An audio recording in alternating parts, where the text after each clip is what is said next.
¿Esperas a alguien? La niña levantó la vista hacia él desde el banco de metal. Era pequeña, de 11, quizás 12 años. Sus manos descansaban sobre una gran bolsa de basura negra que estaba a su lado como un segundo pasajero. Siempre estoy esperando a alguien, dijo ella. Es lo que hacen los niños de acogida. Marco. Herrero se quedó allí de pie, con su teléfono todavía en la mano. El número de la grúa marcado a medias. Miró la bolsa, plástico negro, estirado en las esquinas. Conocía esa bolsa. Sabía exactamente lo que significaba. ¿En cuántas casas has estado?, preguntó. Ella no apartó la mirada. 7, dijo, pero dejé de contar después de la quinta. Hizo una pausa. Después de la quinta, dejas de deshacer la maleta. Marco no se movió. No terminó de marcar. Simplemente se quedó allí en la acera mirando a una niña que llevaba todo lo que poseía en una bolsa de basura y sintió que algo se rompía dentro de su pecho, algo que había pasado 42 años manteniendo cerrado.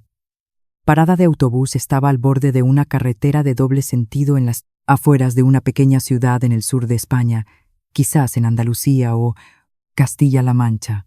Era el tipo de parada que el tiempo había olvidado. Un banco de metal con la pintura verde descascarillada, una marquesina de plástico a la que le faltaba un panel, sin pantalla digital, sin mapa de ruta, solo una señal descolorida que indicaba que el próximo autobús llegaría cuando llegara. El sol de la tarde caía bajo detrás de los olivos, volviéndolo todo dorado y de sombras alargadas. El aire olía a asfalto caliente y a tierra seca de un campo cercano. A 50 metros carretera abajo, un sedán de lujo negro estaba en el arcén con las luces de emergencia parpadeando. El capó estaba levantado. El motor estaba en silencio. Marco Herrero estaba a su lado, con el teléfono pegado a la oreja, escuchando un mensaje grabado que le decía que la compañía de asistencia en carretera llegaría en aproximadamente 45 minutos. Marco Herrero no era un hombre que esperara. Tenía un chofer, tenía un asistente, tenía gente cuyo trabajo consistía en asegurarse de que nunca se quedara al lado de una carretera preguntándose qué hacer a continuación, pero hoy su asistente estaba de baja. Hoy, él mismo había conducido de regreso de una reunión en una ciudad vecina. Y hoy, su coche había decidido dejar de funcionar en un tramo de carretera en el que nunca se había fijado antes. Por primera vez en años, Marco Herrero era solo un hombre parado en una acera. Se guardó el teléfono en el bolsillo y miró a su alrededor. Fue entonces cuando vio a la niña. Estaba sentada en el banco de metal de la parada del autobús, pequeña, delgada. Sus piernas no llegaban al suelo, por lo que sus pies colgaban ligeramente sobre el hormigón. A su lado en el banco había una gran bolsa de basura negra llena a rebosar y atada en la parte superior. No una mochila, no una maleta, una bolsa de basura. Marco miró esa bolsa y algo se movió dentro de su pecho. Algo viejo, algo que pensó que había enterrado hacía mucho tiempo. Caminó lentamente hacia ella. Notó cosas a medida que se acercaba. Sus zapatillas eran viejas, pero los cordones estaban atados cuidadosamente, con doble nudo, como lo hace alguien cuando sabe que podría tener que caminar una larga distancia. Su pelo estaba trenzado en filas ordenadas, apretadas y uniformes, pero había pequeñas imperfecciones en la parte posterior donde sus propias manos no podían llegar. Nadie la había ayudado, lo había hecho sola frente a un espejo. Su chaqueta era 2 tallas demasiado grande. Las mangas estaban remangadas en muñecas. Faltaba el tirador de la cremallera reemplazado por un clip. Marco se sentó en el banco a su lado, no demasiado cerca, pero lo suficientemente cerca como para que ella supiera que estaba allí. Por un momento, ninguno de los dos habló. «Es una bolsa grande», dijo él. «Es todo lo que tengo», dijo ella. Lo dijo como alguien diría que el cielo es azul. Sin tristeza, sin queja, solo un hecho. «¿Hacia dónde te diriges?», preguntó Marco. «Casa nueva», dijo ella. «Nueva familia». «Número 8, supongo». Miró hacia adelante cuando lo dijo. No, él, no a la carretera, solo hacia adelante, como miran las personas que han aprendido a no esperar nada de ninguna dirección. Marco Herrero había construido centros comerciales, torres de apartamentos y edificios de oficinas en 3 comunidades autónomas. Había negociado acuerdos por valor de cientos de millones de euros. Se había sentado frente a presidentes autonómicos, miembros de juntas directivas y banqueros sin pestañear. Pero sentado en un banco de metal, junto a una niña de 11 años con una bolsa de basura, sintió algo que no había sentido en mucho tiempo. Se sintió como si tuviera 10 años otra vez. Ella no sabía por qué el hombre a su lado se había quedado callado. No sabía por qué sus manos habían dejado de moverse. No sabía que el hombre de chaleco gris y zapatos de cuero estaba mirando su bolsa de basura y viendo su propio reflejo en el plástico negro. Un reflejo de hace 42 años que había pasado toda su vida tratando de olvidar. Sara mantuvo la vista al frente. Había aprendido hacía mucho tiempo que los adultos a veces se quedaban callados por razones que no tenían nada que ver con ella, así que esperó. De la manera en que siempre esperaba, con las manos en la bolsa y los pies sobre el suelo. El sol bajó un poco más. Las sombras se estiraron un poco más y 2 extraños se sentaron en un banco en una parada de autobús, una al comienzo de su historia y otro que pensaba que había terminado la suya, sin saber todavía que esta tarde ordinaria estaba a punto de cambiar la vida de ambos. Marco Herrero aún no sabía su nombre. No sabía dónde había estado ni a dónde iba, pero conocía la bolsa. Sabía exactamente lo que significaba llevar toda tu vida en algo que estaba diseñado para ser tirado. Y ese conocimiento era algo de lo que no podía alejarse. Ella fue la primera en hablar de nuevo. «Estás mirando mi bolsa», dijo ella. «Lo siento», dijo él. «Está bien», dijo ella. «Todo el mundo mira. Simplemente no se sientan». Sara acercó un poco más la bolsa. Marco notó la forma en que sus dedos agarraban el plástico. No con miedo, con práctica. El agarre de alguien que había aprendido que si dejas algo, puede que no esté allí cuando regreses. «Haces la maleta rápido cuando lo has hecho suficientes veces», dijo en voz baja, como si respondiera a una pregunta que él aún no había hecho. Marcos giró para mirarla. «¿Cómo de rápido?» 30 minutos, dijo ella. «Eso es lo que te dan, a veces menos. La trabajadora social aparece y dice recoge tus cosas, así que aprendes lo que importa. Cepillo de dientes, calcetines, el libro que la señora Johnson me dio en la casa número 3. Hizo una pausa. «Eso es todo. Todo lo demás lo dejas atrás». Marco no dijo nada, solo escuchó. «La primera familia era agradable», continuó Sara. «Simplemente tuvieron su propio bebé y ya no me necesitaban. La segunda familia se mudó a otra provincia. No podía ir con ellos». Algo sobre el papeleo. Hablaba uniformemente, como si estuviera leyendo artículos de una lista. La tercera dijo que yo era demasiado callada. La cuarta dijo que yo era demasiado intensa. Se detuvo por un momento. Luego dijo, la quinta fue la más larga, casi 1 año. Pensé que tal vez sería real. «¿Qué pasó?», preguntó Marco. «El padre consiguió un nuevo trabajo. Dijeron que no podían manejar a una niña de acogida y un nuevo horario al mismo tiempo». Se encogió de hombros ligeramente. «Después de eso, dejé de deshacer maleta». «¿Alguno de ellos se despidió?», preguntó Marco. Sara pensó en eso. No, y rápidamente. Realmente pensó en ello como alguien que hojea fotografías antiguas en su mente. «La número 2 lo hizo», dijo. Ella lloró. «La número 5 dejó una nota en mi almohada. Dijo que lo sentía y que yo merecía algo mejor». Hizo una pausa de nuevo. El resto simplemente dejó de estar allí. Un día la casa era un hogar. Al día siguiente no lo era. Marco miró a la niña. 11 años. 7 casas. Y hablaba de ello como un soldado habla de viejas batallas, no con ira, no con lágrimas. Solo con la plenitud de alguien que ha aprendido que los sentimientos te ralentizan cuando necesitas moverte rápido. La abuela, Rosa, solía decir algo sobre eso, dijo Sara.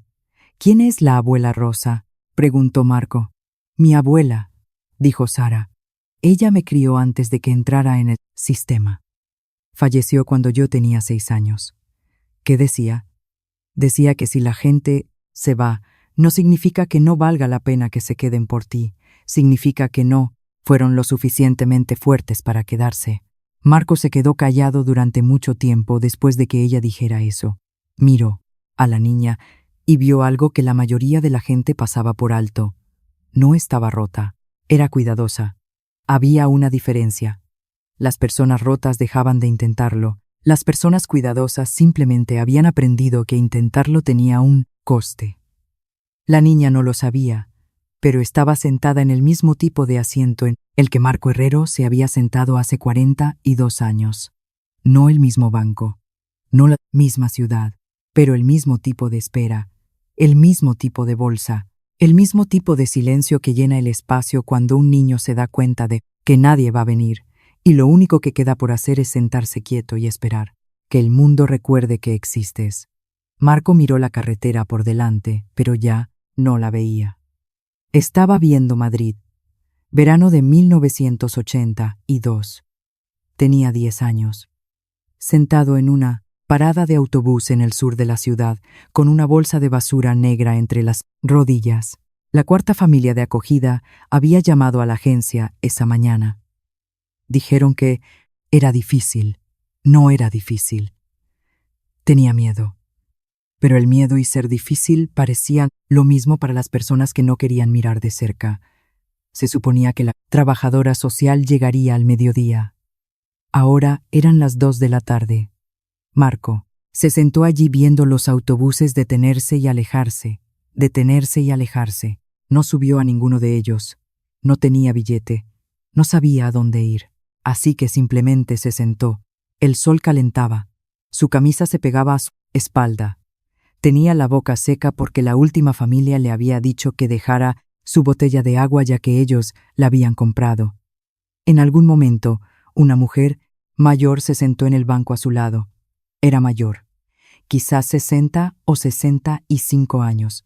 Vestía un vestido de algodón estampado y llevaba una bolsa de papel marrón. No lo miró de inmediato. Simplemente se sentó. Después de unos minutos, abrió la bolsa de papel y sacó medio bocadillo envuelto en papel encerado. Lo colocó en el banco entre ellos. Por si tienes hambre, dijo. No preguntó por qué estaba allí. No preguntó por la bolsa. No lo miró con lástima o preocupación o la expresión que hacen los adultos cuando ven a un niño y solo y quieren sentirse mejor por haberlo notado. Simplemente abrió una pequeña Biblia de su bolso y comenzó a leer. En silencio, como si no estuviera pasando nada inusual. Como si sentarse al lado de un niño con una bolsa de basura fuera la cosa más normal del mundo. Marco cogió el bocadillo. Se lo comió despacio. Era de chorizo y queso. Era la primera comida que había probado en 14 horas. Nunca olvidó el sabor. Se sentaron juntos durante casi una hora. Ella leía. Él comía. Ninguno de los dos volvió a hablar hasta que el coche de la trabajadora social finalmente se detuvo. Marco se puso de pie y recogió su bolsa. La mujer levantó la vista de su Biblia. Te digan lo que te digan sobre ti mismo, dijo. No te lo creas todo. La mayor parte tiene que ver con ellos, no contigo. Eso fue todo. Sin sermones. Sin oraciones. Sin largos discursos sobre mantenerse fuerte. Solo una frase que aterrizó en algún lugar profundo dentro de un niño de 10 años y nunca se fue. Nunca la volvió a ver. No sabía su nombre completo. Solo sabía cómo la había llamado el conductor de autobús una vez cuando subió. Señora Elena. 42 años después. Marco Herrero todavía recordaba el sabor de ese bocadillo. Todavía recordaba la forma en que crujía el papel encerado. Todavía recordaba el peso de sus palabras que de alguna manera se habían convertido en los cimientos de todo lo que construyó después. Marco miró a Sara. «¿Puedo preguntarte algo?», dijo. Ella asintió. «Dijiste que dejaste de deshacer la maleta después de la casa número 5. ¿Qué te hizo parar?». Ella se quedó callada por un momento. Luego dijo, «Porque me di cuenta de que deshacer la maleta significa que crees que te vas a quedar. Y pensar que te vas a quedar es la parte que más duele». Marco entendió esa frase de una manera que iba más allá de las palabras. Había pasado toda su vida adulta deshaciendo maletas, construyendo, invirtiendo, adquiriendo, llenando habitaciones con muebles caros y llenando calendarios con reuniones importantes, comprando casas con más dormitorios de los que jamás usaría. Y ahora, sentado en una parada de autobús, se preguntaba si todo es deshacer maletas había sido su forma de demostrarse a sí mismo que finalmente quedaría en algún lugar de donde nadie podría moverlo de nuevo, que ningún trabajador social llamaría a su puerta y diría: «Recoge tus cosas». Miró la bolsa de basura entre ellos y sintió que la distancia entre quién era ahora y quién había sido colapsaba en la nada. 42 años, millones de euros, cientos de edificios. Y aquí estaba sentado junto a una versión de sí mismo que pensaba que había dejado atrás. El mismo banco, la misma bolsa, el mismo silencio. Un coche se detuvo en el bordillo. Un sedán antiguo, un Seat gris, con una pequeña abolladura en el parachoques trasero, el tipo de coche que había estado en demasiados lugares y transportado a demasiadas personas y nunca se arreglaba, porque nunca había suficiente tiempo o dinero para arreglarlo.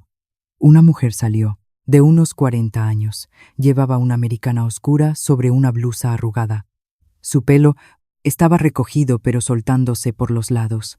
Llevaba una carpeta bajo el brazo y se movía rápido, como se mueve la gente cuando ya llega tarde a lo siguiente. «Sara», dijo mientras se acercaba al banco, «siento llegar tarde.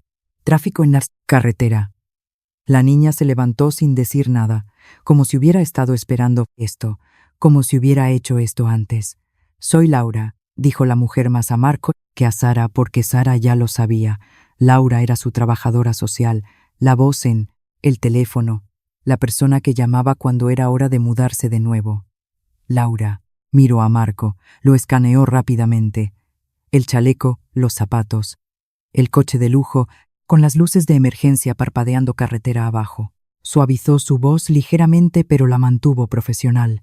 «Gracias por hacerle compañía, señor», dijo. «Nosotros nos encargamos desde aquí». Marco se puso de pie lentamente. «Solo estaba hablando con ella», dijo. Laura asintió.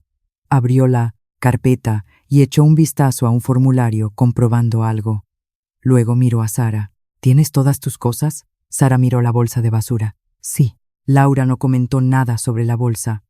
Había visto demasiadas bolsas como esa. Sus ojos pasaron por alto la bolsa, como los ojos de un paramédico pasan por alto la sangre. No porque no le importara, sino porque importar cada vez la rompería. Marco dio un paso adelante ligeramente. «¿A dónde va?», preguntó. Laura dudó. «No, puedo compartir esa información». «¿Política de privacidad? ¿Es una buena casa?», preguntó Marco. Laura lo miró, durante mucho tiempo. El tipo de mirada que decía que quería responder honestamente, pero sabía que la honestidad y su trabajo no siempre cabían en la misma frase. «Es un hogar disponible», dijo. Marco escuchó esa palabra, disponible. No bueno, no cariñoso, no seguro, no correcto. Disponible, un hogar que tenía espacio, una cama que estaba vacía, una familia que había accedido a aceptar a un niño más porque el sistema necesitaba un lugar más para poner a un niño. Disponible. Esa palabra se asentó en su pecho como una piedra. Sara recogió la bolsa de basura. La levantó con ambas manos como alguien levanta algo pesado que ha llevado demasiadas veces para quejarse. Caminó hacia el coche. Luego se detuvo. Se volvió y miró a Marco. «Gracias por sentarte conmigo», dijo ella. «La mayoría de la gente no lo hace». Marco la miró. «La mayoría de la gente no sabe lo que significa esa bolsa». Sara estudió su rostro. No como un niño mira a un adulto, sino como un superviviente mira a otro. «Tú también tuviste una», dijo en voz baja. «¿Verdad?» Marco no respondió. Pero su rostro respondió por él. Algo cambió detrás de sus ojos. Algo se abrió ligeramente, lo suficiente para que la niña viera lo que había detrás. Sara asintió lentamente, como si entendiera. Luego se volvió y caminó hacia el coche. Laura abrió la puerta trasera. Sara puso la bolsa de basura en el asiento primero, luego subió a su lado. Se pasó el cinturón de seguridad por el pecho. La puerta se cerró. El motor arrancó. El coche se alejó del bordillo y se incorporó a la carretera dirigiéndose a algún lugar donde Sara nunca había estado para quedarse con gente que nunca había conocido en una casa donde probablemente nunca desharía la maleta. Marco observó el coche hasta que desapareció en una curva de la carretera. Luego, se quedó allí un rato más mirando el banco vacío. Marco Herrero permaneció en la parada del autobús durante otros 10 minutos. Después de que el coche desapareciera, podría haber llamado a su asistente. Podría haber comprobado la grúa. Podría haber abierto su portátil y respondido a los 47 correos electrónicos que esperaban en su bandeja de entrada. En cambio, simplemente se quedó allí, mirando el banco, mirando el lugar donde había estado, la bolsa de basura, mirando el espacio vacío junto a donde él había estado sentado. Había conocido a miles de personas en su vida, socios comerciales, inversores, políticos, empleados, periodistas, extraños en conferencias y galas y eventos y benéficos. Había estrechado la mano de personas cuyos nombres olvidaba antes que terminara el apretón de manos. Pero esta niña con la bolsa de basura y la voz cuidadosa y la abuela llamada Abuela Rosa. Esta niña que había dejado de deshacer la maleta porque esperar dolía más que mudarse. Marco se dio cuenta de algo que hizo que la luz de la tarde se sintiera muy diferente. La niña en ese coche llevaba la misma bolsa que él había llevado hace 42 años. Estaba sentada en el mismo asiento trasero. Se dirigía al mismo tipo de casa. Y él, Marco Herrero, el hombre que había construido un imperio porque una extraña una vez le dio medio bocadillo y le dijo que no creyera todo. Lo que la gente decía sobre él acababa de verla alejarse, y no había hecho nada. La grúa llegó una hora después. Marco apenas se dio cuenta.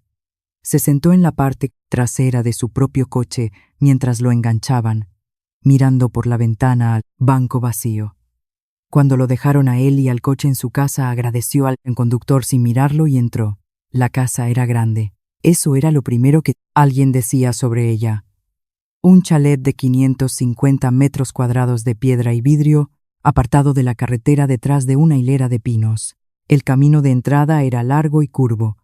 La puerta principal era de madera, maciza, pesada, el tipo de puerta que hacía un sonido al cerrarse, como si estuviera sellando algo. Por dentro todo estaba limpio, todo estaba en su sitio. Los muebles eran caros y elegidos cuidadosamente. El arte en las paredes había sido seleccionado por una decoradora que su esposa había contratado hace años. Los suelos eran de madera oscura, pulidos tan bien que Marco podía ver su propio reflejo cuando caminaba sobre ellos, pero la casa estaba tranquila. No una tranquilidad pacífica, una tranquilidad vacía. El tipo de silencio que ocurre cuando un gran espacio tiene muy pocas personas en él durante demasiados años. La esposa de Marco, Clara, había fallecido 3 años antes. Cáncer. El tipo que se mueve lentamente al principio y luego todo a la vez. Habían estado casados durante 21 años. Habían intentado tener hijos. No pudieron. Y cuando Clara sugirió la adopción, Marco había dicho que no. Le dijo la verdad, o al menos la versión de la verdad que podía decir en voz alta. No sé cómo ser padre. Nadie me enseñó. No tengo un modelo para ello. No sabría qué hacer. Clara lo había mirado durante mucho tiempo después de que él dijera eso. Ella no discutió. Simplemente asintió y nunca volvió a sacar el tema. Y Marcos se había dicho a sí mismo que esa era la decisión correcta. Que algunas cosas es mejor dejarlas en paz. Que no todas las habitaciones vacías necesitan ser llenadas. Ahora vivía solo en la casa. 7 dormitorios, una persona. Carmen tenía la cena lista cuando él entró. Era una mujer de unos 60 años que había trabajado en la casa durante 15 años.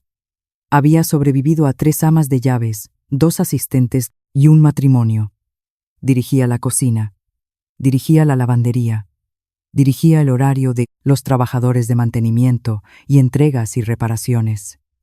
Pero sobre todo, dirigía a Marco. Suavemente, en silencio, de la manera en que alguien maneja una persona que no sabe que necesita ser manejada. Puso un plato en la mesa del comedor. La mesa tenía capacidad para 8 personas. Marco se sentó en la misma silla en la que siempre se sentaba, la de final. Las otras 7 sillas estaban vacías.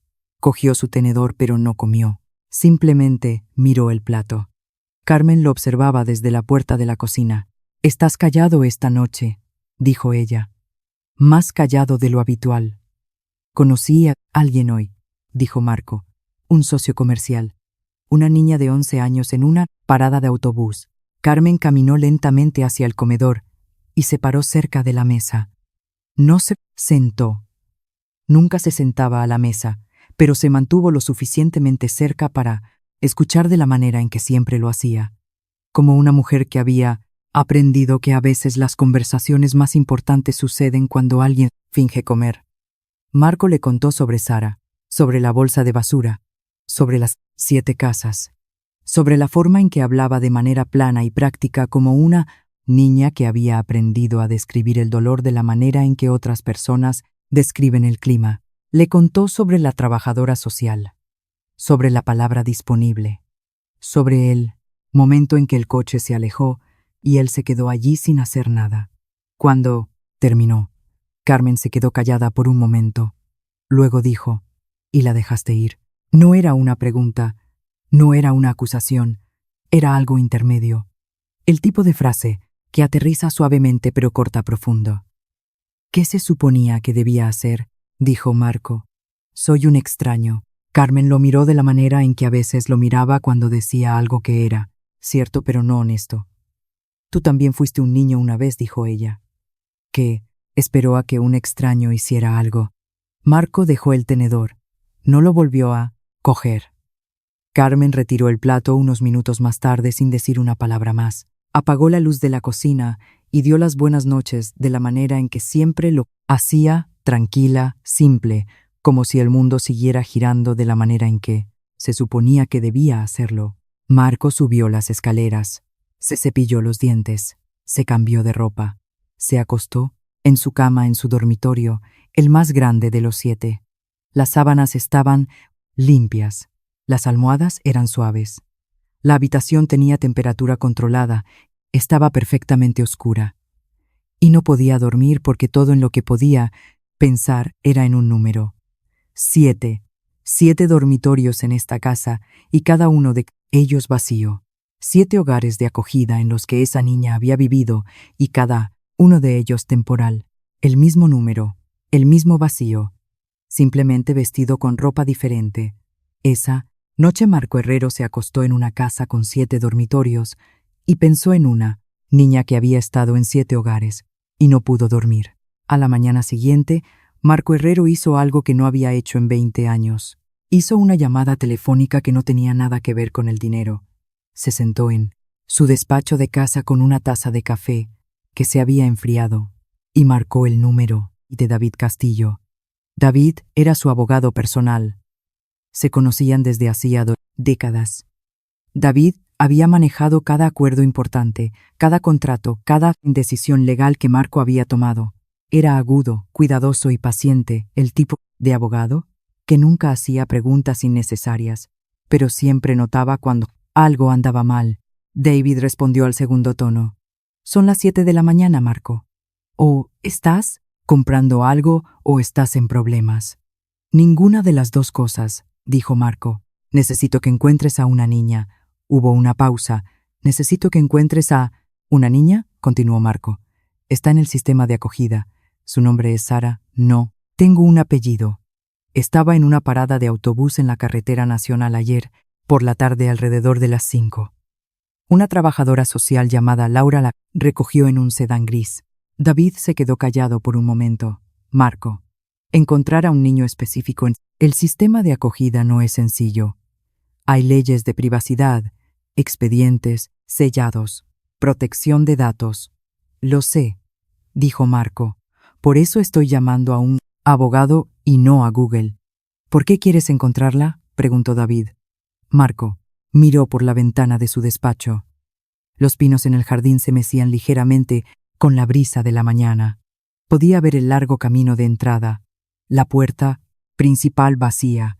La carretera más allá que conducía a una parada de autobús donde una niña había estado sentada con todo lo que poseía en una bolsa de basura. Se quedó callado durante mucho tiempo. Porque yo fui ese niño, David, dijo, hace 42 años. Y nadie vino a buscarme. David no respondió de inmediato. En 20 años de conocer a Marco, de revisar sus finanzas, de sentarse frente a él en salas de juntas y tribunales, David nunca había escuchado a Marco mencionar su infancia, ni una sola vez. Sabía que Marco se había hecho a sí mismo, todos lo sabían, era parte de la leyenda, el hombre que salió de la nada, pero los detalles de esa nada siempre habían estado sellados detrás de un muro que Marco nunca abría. Hasta ahora. No sabía eso, dijo David en voz baja. Nadie lo sabe, respondió Marco. Clara lo sabía. Eso es todo. David guardó silencio por otro momento. Luego dijo, está bien, veré qué puedo encontrar. Pero Marco, incluso si la localizamos, no puedes simplemente llevarte a una niña. El sistema no funciona así. Hay procedimientos, verificaciones de antecedentes, estudios del hogar, audiencias judiciales. Lleva meses, a veces más. No construí mi empresa siguiendo el camino fácil, dijo Marco. La construí siguiendo el camino correcto. David hizo una pausa de nuevo. Luego dijo, dame un día. Llamó de nuevo esa noche. Marco respondió antes de que terminara el primer tono. La encontré, dijo David. Sara Vargas, 11 años, actualmente ubicada con una familia llamada Los García. Viven a unos 40 minutos de la ciudad. Háblame de la familia, dijo Marco. Son padres de acogida con licencia, sin antecedentes penales, sin quejas en el archivo. Pero aquí está la cosa, Marco. Actualmente tienen 4 niños de acogida en el hogar. ¿4? Repitió Marco. 4, confirmó David. Y por lo que puedo ver, la señora García es la cuidadora principal. Su marido trabaja muchas horas. La casa es modesta, un piso de 3 habitaciones para los niños y ellos. Marco cerró los ojos por un momento. Así que Sara está en una casa con otros 3 niños. Un adulto la mayor parte del tiempo y sin suficiente espacio, dijo. Eso es exacto, dijo David. No es peligroso, no es abusivo, pero están desbordados, muy desbordados. Marco asintió, aunque David no podía verlo. ¿Necesito hacer? Preguntó Marco. Si vas en serio, dijo David. El primer paso es contactar con los servicios sociales de protección de menores. Tendrías que solicitar ser padre de acogida. Eso significa papeleo, formación, un estudio del hogar y eventualmente una audiencia judicial. ¿Cuánto tiempo? 3 a 6 meses. Tal vez más. Marco miró su despacho. Los premios en la estantería, las portadas de revistas enmarcadas, la vista del jardín a través del ventanal. Empieza, dijo. David colgó y Marco se sentó en su despacho mirando el teléfono. Había hecho miles de llamadas de negocios en esta sala, llamadas que movían millones de euros, llamadas que construían edificios y cerraban tratos y cambiaban mercados. Pero la llamada que acababa de hacer se sentía más pesada que todas ellas, juntas. A la tarde siguiente, Marco condujo hasta el barrio de Los García. No fue a la casa. No llamó a la puerta. Aparcó en el lado opuesto de la calle, 2 casas más abajo, y se sentó en su coche. La casa era pequeña, una planta baja, con algo de humedad en la fachada. El patio era estrecho, pero no estaba descuidado. Había una valla metálica alrededor de la parte trasera. Dentro de la valla, 3 niños jugaban, 2 niños persiguiéndose con palos, una niña más pequeña sentada en un arenero de plástico, y en el escalón trasero, sentada sola con un cuaderno sobre las rodillas, estaba Sara. Estaba dibujando. Tenía la cabeza baja. Su mano se movía lentamente por página. No levantaba la vista hacia los otros niños, no los llamaba. Simplemente se sentaba en el escalón con su cuaderno de la misma manera que se había sentado en el banco de la parada del autobús.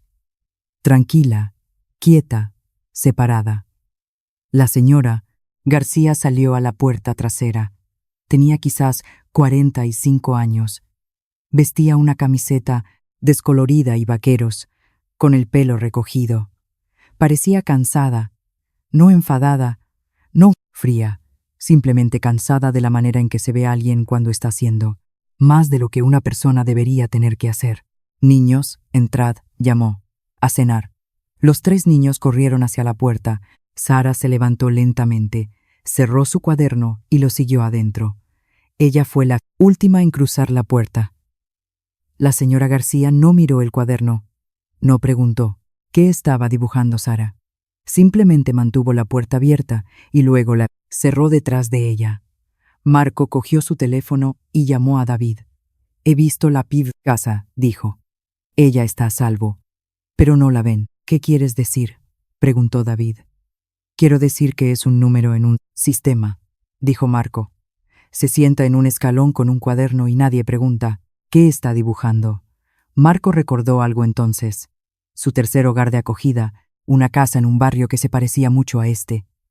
Solía sentarse en el escalón y trasero después de la escuela con un cuaderno que había encontrado en un contenedor detrás de una papelería. Las páginas estaban arrugadas y algunas tenían manchas de agua, pero estaban en blanco.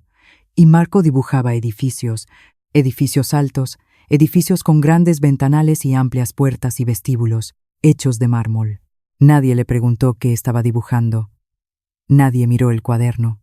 Estuvo al lado de su cama durante 3 años hasta el día en que se mudó de nuevo y lo dejó atrás, porque no había espacio en la bolsa de basura. 42 años después, esos edificios existían. Edificios reales hechos de acero y vidrio y piedra. Centros comerciales en 3 comunidades. Una torre de oficinas en el centro, complejos de apartamentos donde vivían miles de personas. Un imperio que comenzó como líneas de lápiz en un cuaderno manchado de agua que nadie miró nunca.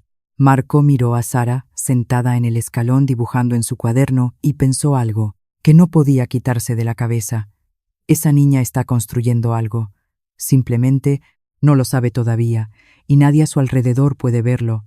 3 días después, Marco Herrero entró en la oficina de los servicios sociales. Llevaba un jersey azul marino liso y pantalones chinos. Sin corbata, sin gemelos. Había pensado cuidadosamente qué ponerse, algo que casi nunca hacía. En los negocios vestía como se veía el poder. Hoy quería parecerse a lo que veía la estabilidad. El edificio era antiguo, gubernamental. Luces, fluorescentes, suelos de terrazo, sillas de plástico en una sala de espera. Una recepción con una mujer detrás que parecía haber respondido las mismas preguntas 1000 veces. Marco se acercó al mostrador. «Me gustaría hablar con alguien sobre ser padre de acogida», dijo. La mujer levantó la vista. Nombre: Marco Herrero. Ella lo escribió en su ordenador, luego se detuvo, miró la pantalla, luego lo miró a él. «¿Marco Herrero?», dijo ella. «¿El Marco Herrero?». «Solo conozco a uno», dijo él. Ella cogió el teléfono e hizo una llamada. Unos minutos más tarde, una mujer salió de una oficina trasera. Tenía unos 50 años, con una americana oscura y gafas de lectura empujadas hacia arriba en su cabeza. Extendió la mano. «Señor Herrero, soy la señora Martínez. Superviso las colocaciones en este distrito. Por favor, pase». Se sentaron en su oficina. Era pequeña y estaba abarrotada de archivos. Un calendario en la pared estaba cubierto de notas adhesivas de colores. Una taza de café en el escritorio decía: «La mejor trabajadora social del mundo», o eso intento. La señora Martínez se sentó detrás de su escritorio y cruzó las manos. Así que dijo: «¿Quiere convertirse en padre de acogida?». «Quiero saber sobre una niña específica», dijo Marco. «Su nombre es Sara Vargas». La señora Martínez asintió lentamente. «No puedo discutir casos específicos sin una relación formal con el niño, pero puedo hablarle sobre el proceso.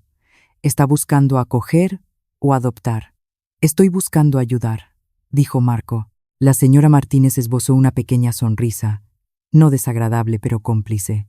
«Eso es lo que todos dicen al principio», dijo ella.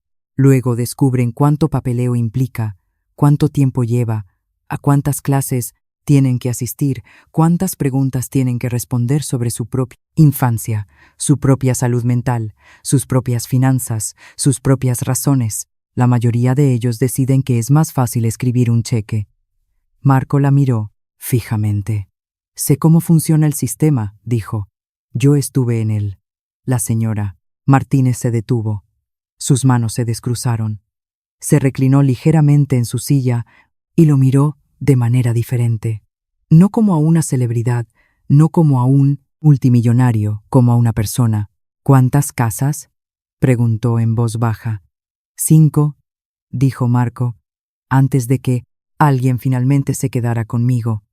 Ella se quedó callada por un momento. Luego dijo: los hombres solteros que solicitan acoger son raros. El proceso será más largo y más examinado.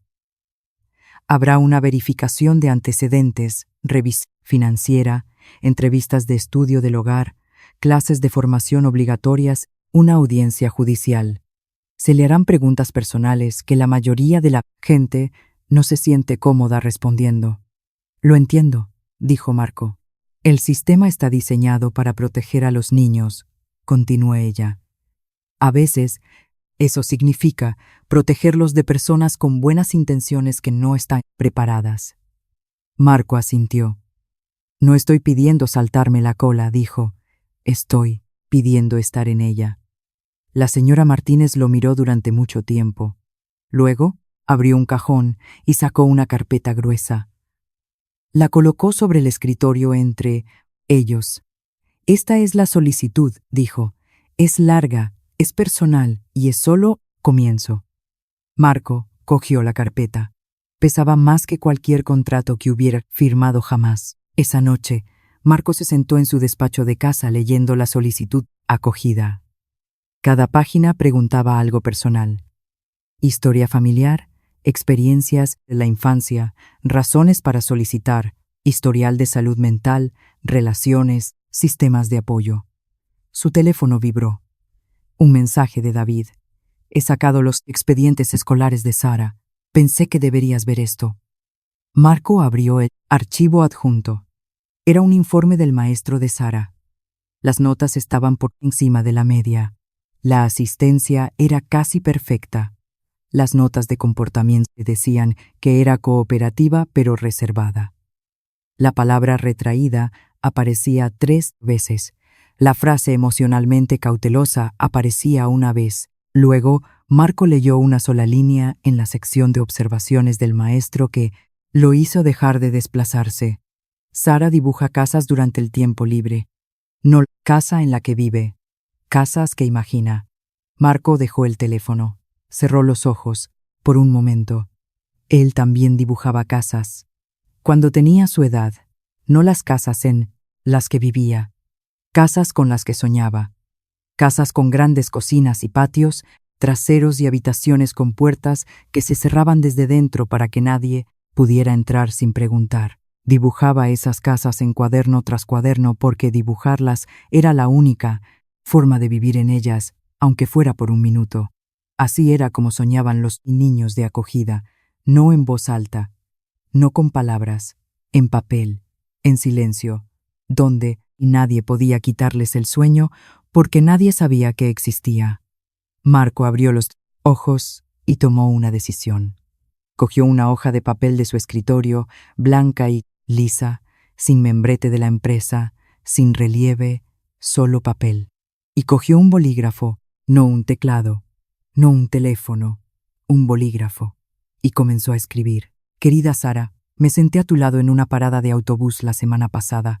No sé si me recuerdas. Yo era el hombre del coche averiado. Noté que llevas un cuaderno. Yo también solía llevar uno. Cuando tenía más o menos tu edad, dibujaba casas, edificios, lugares que quería construir algún día. Nadie me preguntó qué estaba dibujando. Nunca se lo enseñé a nadie. No sé qué dibujas tú, pero creo que importa. Lo que sea que haya en ese cuaderno, sigue adelante. No pares. No dejes que nadie te diga que es solo un dibujo. A veces, las cosas que ponemos en papel son los primeros borradores de las cosas que construimos de verdad. No me conoces, pero quería que supieras que alguien se dio cuenta. Lo firmó, solo con su nombre de pila, Marco. A la mañana siguiente, condujo hasta el colegio de Sara. Era un colegio público, en un edificio de ladrillo sencillo con un mástil de bandera en la entrada y un aparcamiento lleno de coches viejos. Marco aparcó y entró. El pasillo olía a producto de limpieza de suelos y comida de cafetería. Se detuvo en la secretaría y pidió hablar con el maestro de Sara. La mujer en el mostrador lo miró cuidadosamente, de la manera en que el personal escolar mira a cualquier adulto que aparece preguntando por un niño específico. Explicó que él mismo había sido un niño de acogida y que quería enviar una carta de aliento a una estudiante. Dijo que la carta podía pasar primero por el maestro. Dijo que el maestro podía leerla antes de dársela a Sara. Dijo que entendía las precauciones. Llamaron al director. Hubo una breve conversación. Marco esperó en una silla de plástico en el pasillo mientras lo discutían. Finalmente, el director salió y dijo que la carta podía ser entregada a través del maestro. Marco entregó el sobre. Estaba sellado. Su nombre no estaba en el exterior, solo el de Sara. Caminó de regreso a su coche, se sentó detrás del volante por un momento antes de arrancar el motor. Pensó en algo que la señora Elena le había dicho hace 42 años en una parada de autobús en Madrid. Te digan lo que te digan sobre ti mismo, no te lo creas todo. La mayor parte tiene que ver con ellos, no contigo. Había llevado esa frase durante más de 4 décadas. Había vivido dentro de él, a través de 5 hogares de acogida, a través de años de construir una empresa y de la nada, a través del matrimonio, a través de la pérdida, a través de cada sala de juntas y cada negociación, y cada noche solo en una casa demasiado grande para una persona. Nunca había podido transmitir esa frase a nadie hasta ahora. Sara Vargas nunca había recibido una carta antes, no una real, no una con su nombre escrito en el frente con tinta que alguien había presionado con un bolígrafo sobre el papel para escribir. La última vez que alguien había escrito su nombre en algo personal fue la abuela Rosa, una tarjeta de cumpleaños con un pastel dibujado a mano en el frente. Sara tenía 5 años. Todavía tenía esa tarjeta. Vivía en el bolsillo interior de su chaqueta doblada tantas veces que los pliegues se habían vuelto blancos. Así que, cuando su maestro, el señor García, la llamó al frente de la clase durante el recreo de la mañana y le tendió un sobre blanco, Sara no lo cogió de inmediato. «Alguien envió esto para ti», dijo el señor García, a través de la secretaría. Sara miró el sobre. Su nombre estaba escrito en el frente, solo su nombre de pila, Sara. La letra era clara, pero no perfecta, como alguien que escribía a máquina la mayor parte del tiempo, pero había elegido usar un bolígrafo a propósito. Cogió el sobre y salió al patio del colegio. Se sentó en la esquina cerca de la valla donde siempre se sentaba durante el recreo. Los otros niños jugaban en los columpios y en la cancha de baloncesto. Sara se sentó en el hormigón con espalda contra la valla metálica y abrió el sobre con cuidado, tirando del solapa sin rasgarla. Leyó la carta lentamente. Luego la leyó de nuevo. Cuando terminó, la dobló siguiendo las mismas líneas en las que había venido y la deslizó en el bolsillo interior de su chaqueta, el mismo bolsillo donde vivía la tarjeta de cumpleaños de la abuela Rosa, el bolsillo donde guardaba las cosas que más importaban, las cosas que agarraría primero si alguien llamaba a la puerta y decía: «Recoge tus cosas». Una niña de su clase pasó por allí. «¿Quién te escribió una carta?», preguntó. «Alguien que conocí en una parada de autobús», dijo Sara. «¿Un extraño?». Sara pensó en eso, por un momento. «No», dijo. «Alguien que se sentó conmigo». La niña se encogió de hombros y se alejó. Sara se quedó donde estaba. Puso su mano sobre el bolsillo donde ahora vivía la carta y la presionó contra su pecho. Podía sentir en el papel a través de la tela. Fino, pero ahí. Esa noche, en la casa de los García, los otros niños estaban viendo la televisión en el salón. El volumen estaba alto. Alguien estaba discutiendo sobre ¿Qué canal poner? La señora García estaba en la cocina preparando la cena. La casa olía a sopa de sobre y pan tostado. Sara se sentó en su cama en la habitación que compartía con otra niña. Abrió su cuaderno en una página en blanco. Cogió su lápiz y lo sostuvo por un momento pensando. Desde que tenía memoria, Sara había dibujado casas con grandes ventanales, casas con porches, casas con patios y árboles y buzones que tenían su nombre en ellos. Las dibujaba porque dibujarlas era lo más cerca que había estado de vivir en una. Pero esta noche no dibujó una casa. Dibujó una parada de autobús, un banco de metal con la pintura descascarillada, una carretera extendiéndose a izquierda y derecha, 2 personas sentadas en el banco, una alta, una pequeña, entre ellas una bolsa de basura.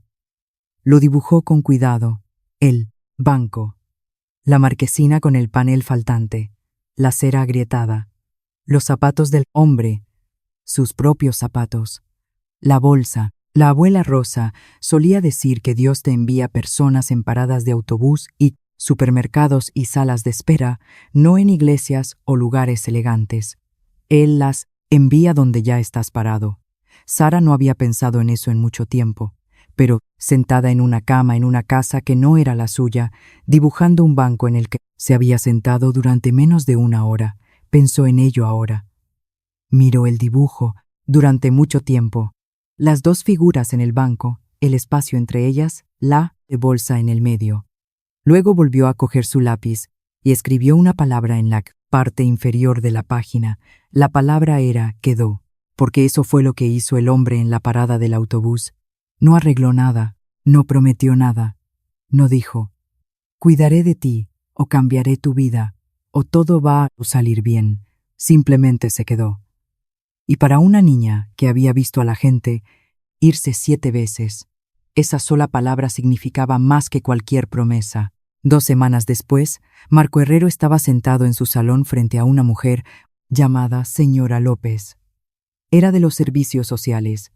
Tenía un portapapeles, un bolígrafo y una cara que decía que había hecho esto muchas veces antes y que no se impresionaba fácilmente. El estudio del hogar había comenzado. La señora López miró alrededor de la habitación lentamente. Notó el tamaño de la casa, el número de habitaciones, el estado de los suelos, las ventanas, la cocina. Escribió cosas sin comentarlas. Luego se sentó frente a Marco y abrió su cuaderno. Señor Herrero dijo, ¿por qué quiere acoger a una niña?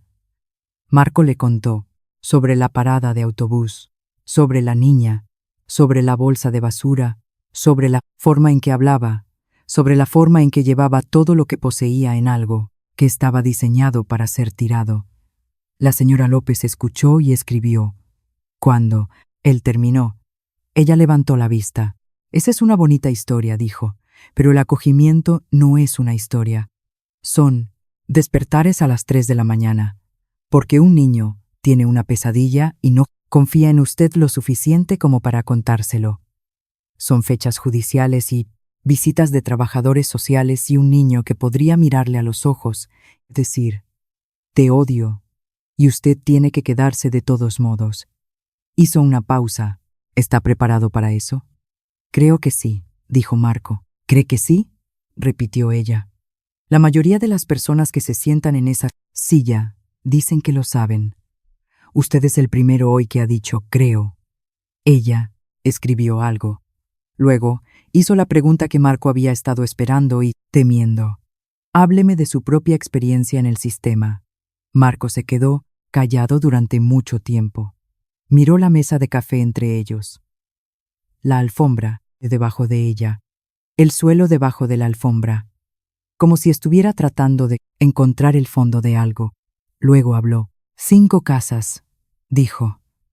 Fui colocado a los 6 años después de que mi madre falleciera. No había padre registrado. Fui devuelto 4 veces. La primera familia dijo que yo era demasiado trabajo. La segunda familia se mudó y no pudo llevarme. La tercera familia tuvo un hijo biológico y decidió que ya no querían un niño de acogida. La cuarta familia dijo que yo tenía problemas de comportamiento. ¿Los tenía?, preguntó la señora López. Estaba enfadado, dijo Marco. No, sabía cómo decir tengo miedo. Así que lo decía con los puños. Rompí una ventana una vez, tiré un plato una vez, pero nunca lastimé a nadie. Simplemente no sabía cómo estar en un lugar que podría desaparecer. La señora López escribió en silencio. Luego dijo, ¿y la quinta casa? La voz de Marco cambió ligeramente. No más fuerte, no más suave. Simplemente diferente. Como una puerta abriéndose a una habitación en la que rara vez entraba. Un maestro de mi escuela dijo. Su nombre era señor Vidal. Enseñaba historia. Notó que yo dibujaba edificios en mi cuaderno durante la clase. En lugar de quitarme el cuaderno, me preguntó qué estaba construyendo. Marco hizo una pausa. Nadie me había preguntado eso antes. ¿Qué estaba construyendo? Como si lo que estaba haciendo en papel fuera real. ¿Y él lo acogió?, preguntó la señora López. Él me adoptó, dijo Marco, cuando tenía 14 años. Era soltero. Llevó mucho tiempo. El sistema lo hizo. Difícil, pero él se quedó. Y el señor Vidal falleció cuando yo tenía 22 años, dijo Marco. Ataque al corazón. Tenía 58 años. Nunca vio la empresa. Nunca vio los edificios que construí. La habitación estuvo en silencio por un momento. Pero la empresa existe gracias a él, dijo Marco. Cada edificio que he levantado comenzó en ese cuaderno que él no me quitó. La señora López lo miró durante mucho tiempo. Luego hizo la pregunta más difícil. Marco dijo, ¿quieres salvar a esta niña o quieres salvarse así mismo a los 10 años? Marco no respondió de inmediato. Se sentó con pregunta. Dejó que se asentara en la habitación entre ellos como algo pesado que necesitaba ser mirado desde todos los lados antes de que alguien lo tocara. Tal vez ambas cosas, dijo, y creo que eso es honesto. La señora López cerró su cuaderno y miró a Marco por un largo momento. Luego, dijo algo que él no esperaba. La mayoría de las personas que se sientan en esa silla me dan respuestas perfectas, dijo. Dicen todas las cosas correctas. Han leído los libros, han visto los videos, saben lo que un trabajador social quiere oír. Hizo una pausa. Usted me dio una respuesta real. Eso importa más de lo que cree. El proceso avanzó después de eso, pero no avanzó rápido. David llamó 2 días después con una actualización. Verificación de antecedentes aprobada. Sin problemas, pero el programa de formación es obligatorio. 8 sesiones, 2 por semana. Y la audiencia judicial no se programará hasta que se complete formación. ¿Cuánto tiempo?, preguntó Marco. 6 a 8 semanas para la formación, luego otras 3 a 4 semanas para la audiencia. Tal vez más si la agenda del juez está llena. Esos son 3 meses. Al menos, confirmó David. Y Marco, quiero ser claro. Incluso después de todo eso, no hay garantía de que el juez apruebe la colocación. Los hombres solteros que acogen siguen siendo inusuales. Algunos jueces son escépticos. Marco se reclinó en su silla. Ella ha estado esperando 11 años, David. Unos meses no me matarán, pero unos días después, David llamó de nuevo. Esta vez su voz era diferente, cuidadosa. Marco, necesito decirte algo. La familia García está en problemas. El señor García perdió su trabajo hace 3 semanas. Están atrasados en los pagos. La agencia está revisando si pueden continuar como padres de acogida. ¿Qué significa eso para Sara?, preguntó Marco. Si los García no pueden mantener los requisitos, tendrán que renunciar a algunos o a todos sus niños de acogida. Y Sara fue la última colocada allí. En el sistema, el último en entrar suele ser el primero en salir. Marco se levantó de su escritorio. ¿Puedo ayudarlos? ¿Puedo pagar sus facturas? No, dijo David firmemente. Si intentas influir en el proceso de colocación con dinero, será contraproducente. Al sistema no le importa tu patrimonio neto, Marco. De hecho, podría jugar en tu contra.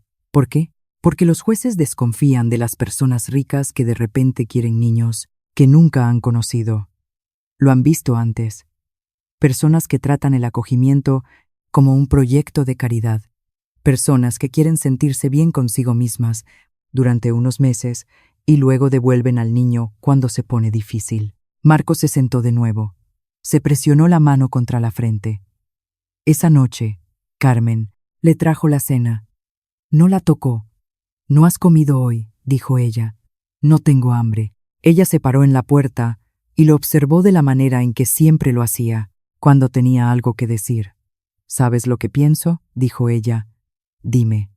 «Creo que esa niña te asusta». Marco levantó la vista. «¿Por qué me asustaría una niña?». Carmen inclinó ligeramente la cabeza. «Porque ella te recuerda la parte de ti mismo que intentaste olvidar.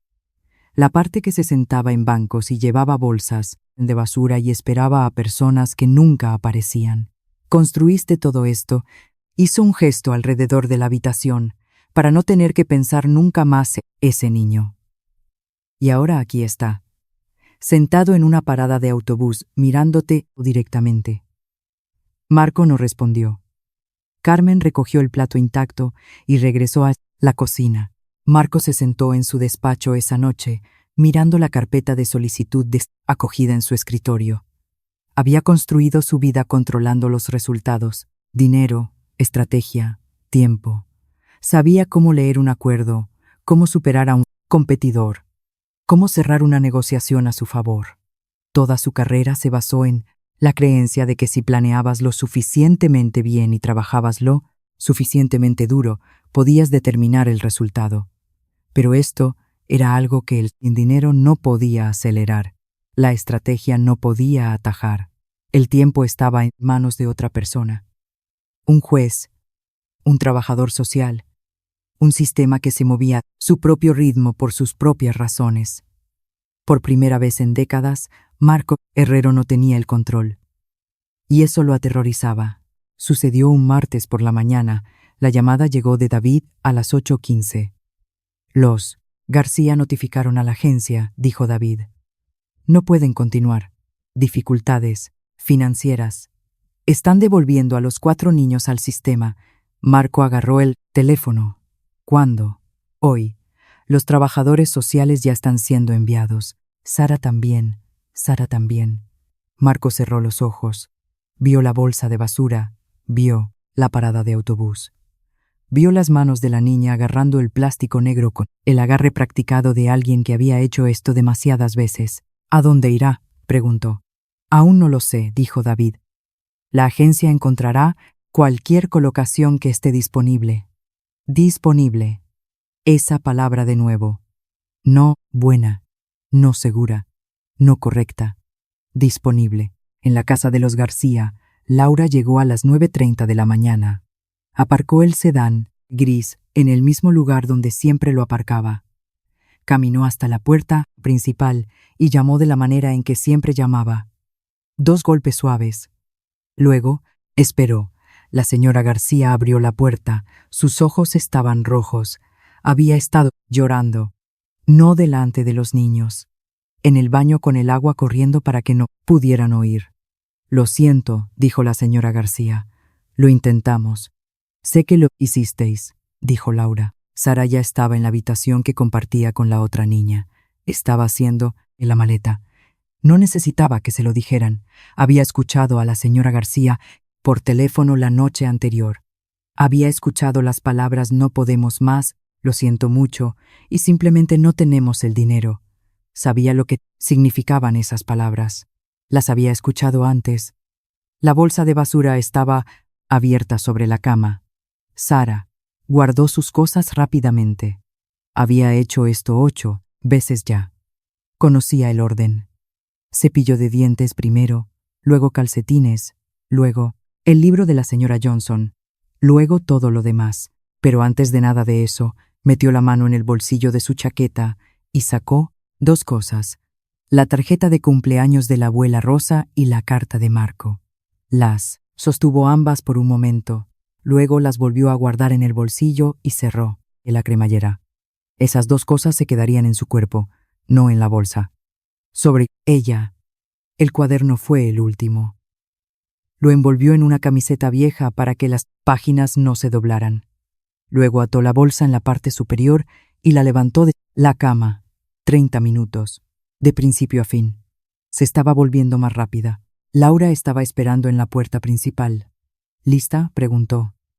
Sara asintió. Caminaron hacia el coche. Laura abrió la puerta trasera. Sara puso bolsa en el asiento y subió a su lado. Se pasó el cinturón de seguridad por el pecho. Había hecho este movimiento tantas veces que su cuerpo lo hacía sin pensar. Bolsa en el asiento, subir, cinturón de seguridad. Laura arrancó el coche. Condujeron en silencio durante unos minutos.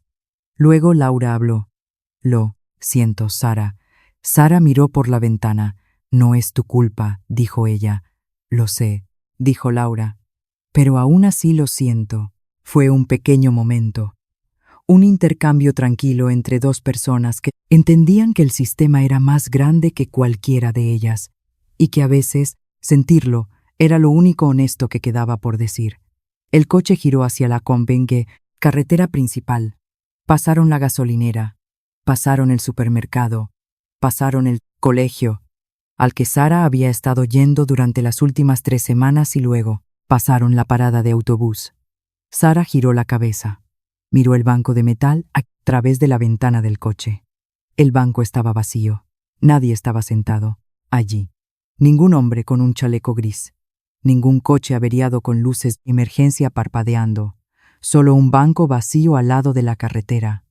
Lo miró hasta que el coche dobló una esquina y ya no pudo verlo más.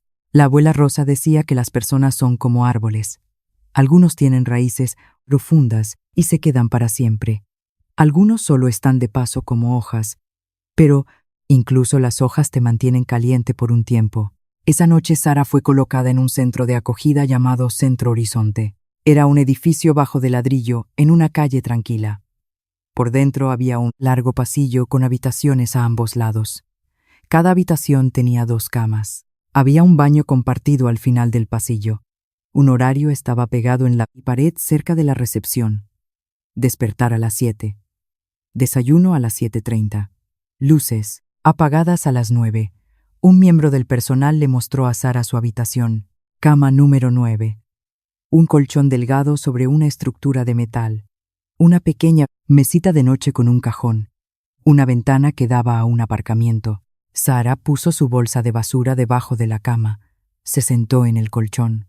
Hizo un sonido cuando se sentó, el crujido de resortes viejos bajo un acolchado delgado. No deshizo la maleta, no desharía la maleta. Había aprendido esa lección hacía mucho tiempo. Se acostó en la cama y miró al techo por un rato. El techo era blanco, con una pequeña grieta que iba desde la lámpara hasta la esquina de la habitación.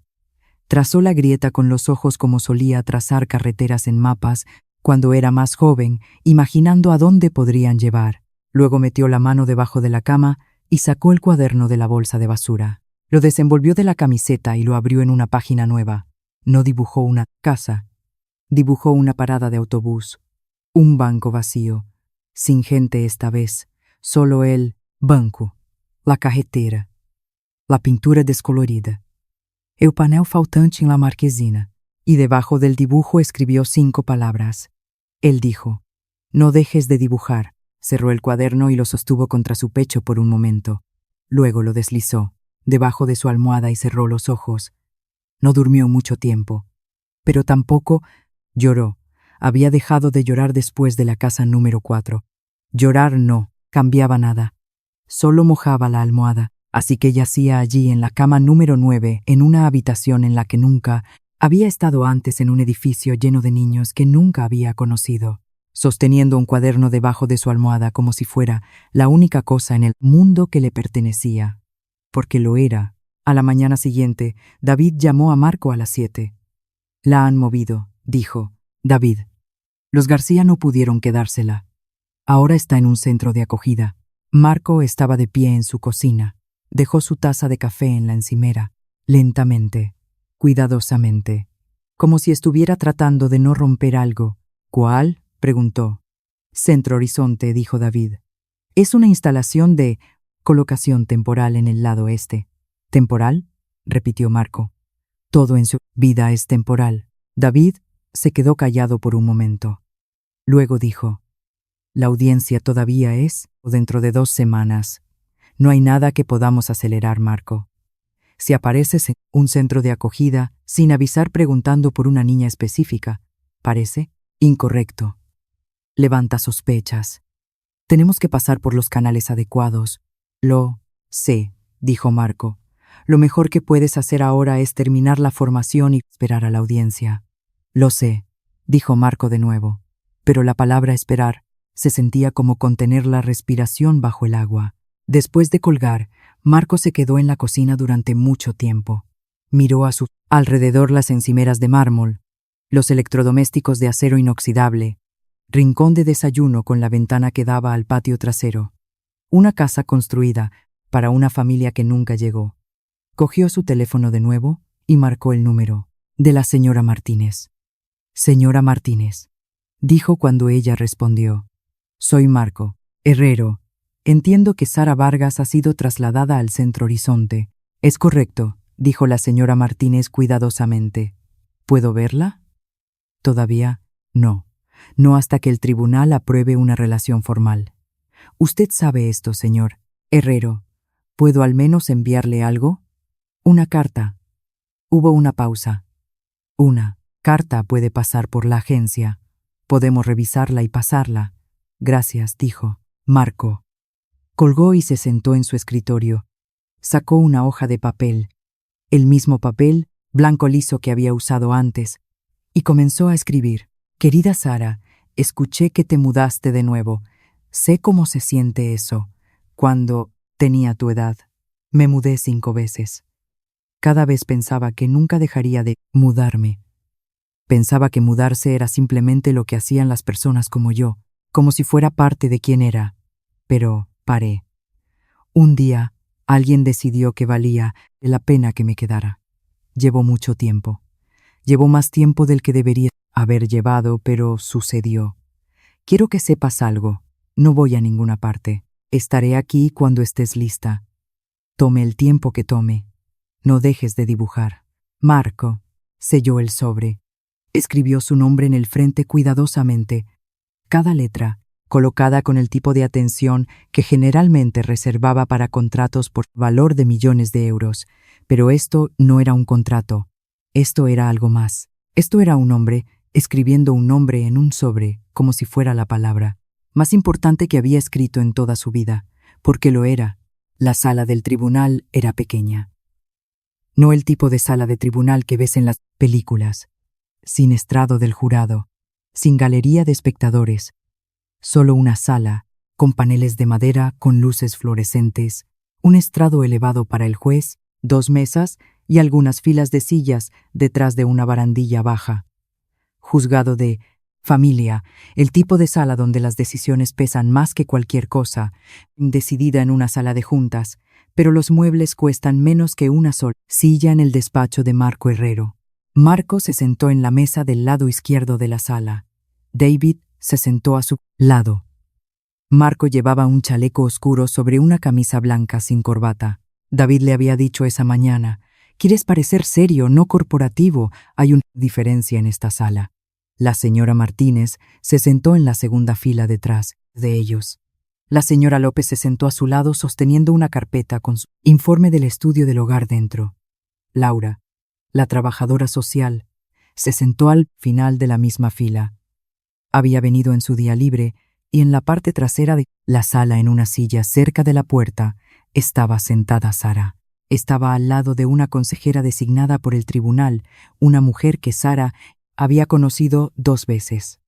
Sara estaba sentada muy quieta con las manos en el regazo. Llevaba la misma chaqueta que siempre llevaba, la que tenía el tirador de la cremallera reemplazado por un clip. El bolsillo estaba cerrado con cremallera. Las cartas estaban dentro. La jueza entró. Todos se pusieron de pie. Su placa de identificación decía Jueza Elena Vidal. Marco vio el nombre y sintió que algo se movía a través de él. Vidal. El mismo apellido que el señor Vidal, el maestro que lo había adoptado, el hombre que había cambiado su vida. Marco sabía que era una coincidencia, pero algunas coincidencias se sienten como si estuvieran tratando de decirte algo. La jueza Vidal se sentó y abrió el archivo frente a ella. Leyó por un momento, luego miró a Marco.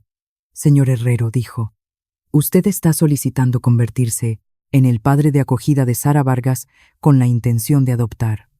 ¿Es eso, correcto? Sí, señoría, dijo Marco. He revisado el estudio del hogar, la verificación de antecedentes, los registros de formación y las recomendaciones de los servicios sociales. Ella hizo una pausa. Todo parece estar en orden, pero tengo preguntas. Por supuesto, dijo Marco. ¿Por qué quiere acoger a esta niña? Marco miró a la jueza. No miró sus manos. No, miró la mesa. Miró directamente a sus ojos. Porque la conocí en una parada de autobús, dijo. Estaba sentada en un banco con una bolsa de basura. Todo lo que poseía estaba dentro de ella. Y reconocí esa bolsa porque yo llevé una igual cuando tenía su edad. La jueza Vidal escuchó sin escribir. Estuve en el sistema de acogida durante 8 años, continuó Marco. 5 casas. Fui devuelto 4 veces. Llevé mi vida en una bolsa de basura de casa en casa, y nadie me preguntó nunca si estaba bien. Nadie me preguntó nunca qué estaba dibujando en mi cuaderno. Nadie vino nunca a buscarme. Hizo una pausa. Construí una empresa. Construí edificios. Construí una vida que parece desde fuera como si todo hubiera salido bien. Pero pasé 42 años evitando la parte de mí mismo que se sentó en ese banco. Y luego conocí a una niña que estaba sentada en el mismo lugar exacto en el que yo había estado. Y me di cuenta de que huir de ese banco no lo hacía desaparecer. Simplemente significaba que nadie estaba sentado allí cuando aparecía el siguiente niño. La sala del tribunal estaba en silencio. La jueza Vidal miró su archivo y nuevo. Señor Herrero, ¿entiende que esta niña ha sido rechazada 8 veces? Sí, señoría. ¿Entiende lo que eso le hace a una persona? Marco se quedó callado por un momento. Luego dijo, sí, señoría, lo entiendo, porque yo fui la habitación número 9 una vez. Él no sabía que la cama de Sara en el centro horizonte era la número 9. No podía haberlo sabido, pero las palabras aterrizaron en la sala como una piedra arrojada en agua quieta, y el silencio después de ellas fue el tipo de silencio donde la gente deja de respirar por un momento porque algo verdadero acaba de ser dicho. La jueza Vidal miró a Marco durante mucho tiempo. Luego se volvió hacia la señora Martínez. Señora Martínez, ¿el departamento apoya esta colocación? La señora Martínez se puso de pie. Sí, señoría. El señor Herrero completó toda la formación requerida. Su estudio del hogar fue aprobado, sus antecedentes están limpios. Y en mi opinión profesional, su historia personal le da una comprensión de la experiencia de esta niña que la mayoría de los solicitantes simplemente no tienen. Señora López, continuó la jueza su evaluación. La señora López se puso de pie. Realicé el estudio del hogar personalmente, dijo. El hogar del señor Herrero es estable, seguro y más que adecuado, pero lo que me llamó la atención no fue la casa, fue la honestidad. Cuando le pregunté si quería salvar a esta niña o salvarse a sí mismo a los 10 años, dijo que tal vez ambas cosas. Esa fue la respuesta más real que he escuchado en 15 años de hacer este trabajo. La jueza Vidal asintió lentamente. Luego miró a Laura. Señorita Delgado, usted es la trabajadora social de Sara. ¿Tiene algo que añadir? Laura se puso de pie. Se alisó la americana. Parecía cansada de la manera en que siempre lo hacía, pero su voz era firme. Señoría, he sido trabajadora social durante 12 años. He procesado cientos de colocaciones, he visto a personas entrar en este sistema con buenas intenciones y marcharse cuando se pone difícil. He visto a personas escribir cheques y llamarlo a ayudar. Hizo una pausa. En todos mis años, nunca he visto a un solicitante escribir 2 cartas manuscritas a una niña. que conoció una vez en una parada de autobús. No correos electrónicos, no mensajes de texto, cartas, en papel, con un bolígrafo. Ambas están en el bolsillo de la chaqueta de esa niña, ahora mismo porque las lleva a todas partes. ¿Dónde va? La sala estaba tranquila de nuevo. La jueza Vidal miró hacia la parte trasera de la sala del tribunal a Sara. Sara estaba sentada muy quieta. Sus manos estaban en su regazo. Sus ojos se movieron de Laura a Marco y se quedaron allí. Marco se giró ligeramente en su silla, miró a Sara, no sonrió, no saludó con la mano, no trató de representar nada. Simplemente la miró de la manera en que una persona mira a otra, cuando las palabras no son suficientes y ambos lo saben. Sara sostuvo su mirada. Luego, muy lentamente, casi invisiblemente, asintió. Un pequeño movimiento de su cabeza, tan leve que si parpadeabas, te lo habrías perdido. Pero Marco no parpadeó, y lo vio. La jueza Vidal también lo vio. Miró su archivo una vez más. Luego lo cerró. He visto muchos casos en esta sala, dijo. He visto muchas promesas, muchas buenas intenciones, muchas personas que quieren ayudar hasta que ayudar se vuelve inconveniente. Miró a Marco. Pero rara vez he visto a alguien que entienda lo que esta niña necesita porque una vez necesitó lo mismo. Cogió su bolígrafo. Estoy aprobando la colocación de acogida con fines de adopción de Sara Vargas con Marco Herrero, efectiva. Inmediatamente, sujeta a periodos de revisión estándar. Señor Herrero, esta niña ha estado esperando mucho tiempo. No la haga esperar más. No lo haré, señoría, dijo Marco. El mazo bajó una vez. Un pequeño sonido, pero resonó. 3 días después, Marco detuvo su coche frente a los servicios sociales. Aparcó cerca de la entrada principal y apagó el motor. Se sentó por un momento, con ambas manos en el volante, mirando el edificio. Luego salió y entró. Sara estaba esperando en el área de recepción. Estaba sentada en una silla de plástico en su bolsa de basura en el suelo a su lado. La misma bolsa, el mismo plástico, negro, el mismo nudo cuidadoso en la parte superior. Un miembro del personal la acompañó a la puerta. «Es toda suya, señor Herrero», dijo la mujer. Lo dijo amablemente. Pero Marco notó que las palabras sonaban como una transacción, como entregar un paquete. Miró a Sara. Ella lo miró a él. Ninguno de los dos habló por un momento. Luego Marco miró la bolsa de basura. Después de hoy dijo, «Ya no necesitarás eso». Sara recogió la bolsa, la sostuvo contra su cuerpo con ambos brazos. «La conservaré», dijo ella, por si acaso. Marco asintió. Lo entendió. No presionó. No trató de quitársela. No dijo todo va a ser diferente ahora, o estás a salvo, o ninguna de las cosas que la gente dice cuando quiere creer que algo está arreglado antes de que realmente lo esté. Simplemente dijo, «Vale». Caminaron hacia el coche. Marco abrió la puerta trasera. Sara puso la bolsa de basura en el asiento. Luego subió a su lado. Cinturón de seguridad, bolsa, la misma rutina.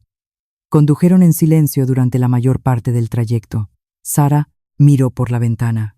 Vio cómo las calles cambiaban de comerciales a residenciales, de casas pequeñas a más grandes, de vallas metálicas a muros, piedra y árboles altos. Cuando el coche giró hacia el largo camino de entrada que conducía a la casa de Marco, Sara se inclinó hacia adelante ligeramente.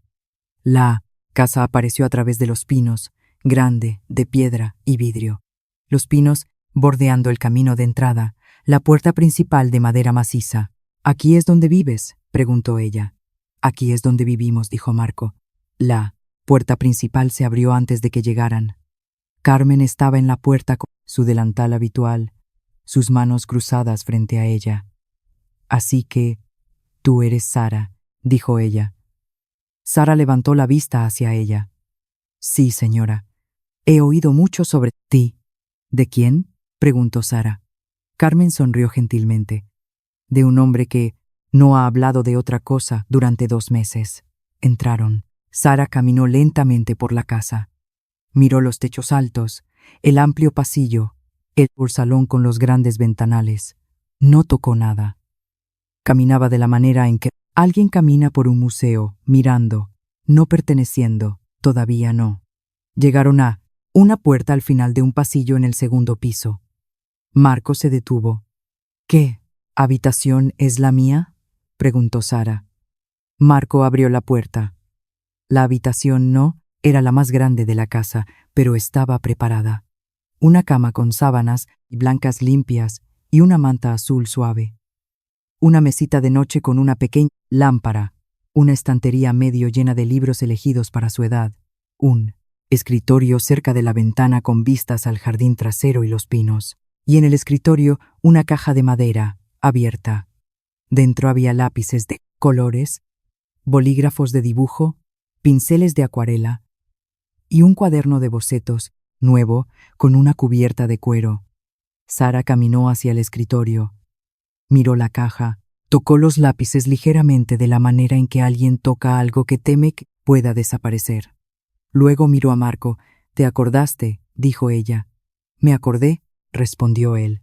Sara se quedó de pie en la habitación durante mucho tiempo. Miró la cama, la estantería, la ventana, el escritorio, los materiales de dibujo, el suelo limpio, la puerta que tenía cerradura por dentro. Luego dejó la bolsa de basura en el suelo. No la puso debajo de la cama. No la escondió. Simplemente la dejó en el suelo cerca del armario, como algo que no estaba lista para soltar pero que ya no necesitaba sostener. Se sentó en el borde de la cama lentamente, cuidadosamente, de la manera en que alguien se sienta en algo que piensa que podría no ser real. Presionó sus manos en el colchón y sintió que sostenía su peso. Miró a Marco una vez más. No dijo, «Gracias». No dijo «Esto es increíble». Simplemente lo miró con la expresión de alguien que quería creer, pero a quien le habían enseñado demasiadas veces que creer era la parte que más dolía. Marco entendió esa mirada. Él mismo la había llevado a los 14 años de pie en la casa del señor Vidal por primera vez, preguntándose cuánto duraría. «Estaré abajo», dijo. «Tómate tú tiempo». Cerró la puerta suavemente detrás de él. Esa noche, por primera vez en mucho tiempo, Sara no durmió con los zapatos puestos. En cada hogar de acogida había dormido con los zapatos puestos, los cordones atados, con doble nudo, porque nunca sabías cuándo alguien llamaría a la puerta y diría, «Recoge tus cosas». Nunca sabías cuándo comenzarían los 30 minutos, pero esta noche se sentó en el borde de la cama y miró sus zapatos durante mucho tiempo. Luego desató los cordones lentamente, un zapato y luego el otro. Los colocó ordenadamente al lado de la cama, uno al lado del otro, con las puntas apuntando hacia adelante. Se acostó. Se subió la manta hasta la barbilla. Miró al techo. Era liso y blanco, sin grietas. Y durmió. Pasaron 6 meses y la casa cambió. No las paredes, no los suelos, no los muebles. La casa en sí se veía exactamente igual que antes de que llegara Sara, pero sonaba diferente. Se sentía diferente. Respiraba de manera diferente. Ahora había pasos. No solo los pasos lentos y pesados de Marco moviéndose del despacho a la cocina y viceversa. Había pasos rápidos y más ligeros en la escalera. Estaba el sonido de un lápiz moviéndose sobre papel por la noche. Estaba el sonido ocasional de un armario, abriéndose y cerrándose en la cocina a horas intempestivas porque Sara todavía se levantaba a veces por la noche para comprobar que la comida seguía allí.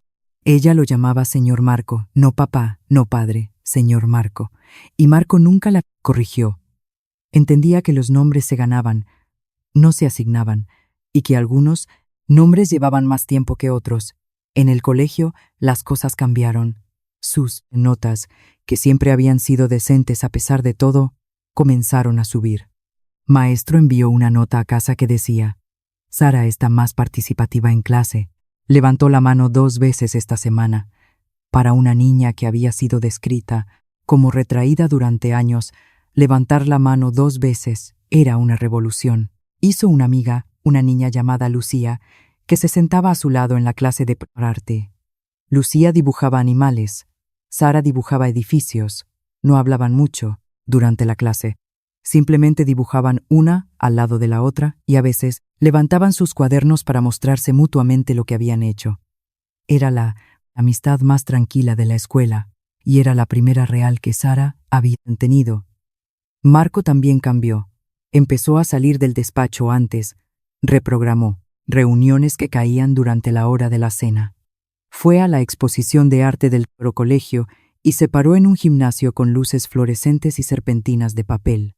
Y miró el dibujo de Sara colgado en la pared entre un dinosaurio de crayón y una pintura de dedos de una puesta de sol.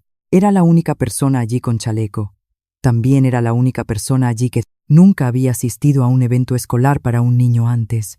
Se paró en la parte de atrás y observó a Sara explicarle a su maestro su dibujo, explicando algo sobre las sombras en el edificio que había dibujado, y se dio cuenta de que esta era la reunión más importante a la que había asistido en todo el año. Una noche, Carmen puso la mesa para la cena, puso 2 platos en lugar de 1. Miró la mesa y le dijo algo a Marco cuando entró. Esta casa solía sonar como un museo, dijo ella. Ahora suena como un hogar. ¿Cuál es la diferencia?, preguntó Marco. Carmen sonrió. Un museo tiene cosas en él. Un hogar tiene a alguien corriendo por el pasillo. Después de la cena, esa noche, Sara fue a ver a Marco a su despacho. Sostenía su cuaderno, el mismo cuaderno que había llevado en la parada de autobús. Estaba más lleno ahora. Las páginas estaban gruesas con dibujos, algunos en lápiz, algunos con los bolígrafos de colores de la caja de madera. «Dibujé algo para ti», dijo ella. Marco dejó su teléfono. Giró su silla para mirarla completamente. Ella abrió el cuaderno en la última página y se lo tendió. Era un dibujo de una casa. No una casa imaginaria, no una casa de un sueño. Era esta casa, la casa de Marco, dibujada con cuidadoso detalle. Los muros de piedra, los pinos, la puerta principal de madera pesada, las ventanas, el camino de entrada que se curvaba hacia la carretera.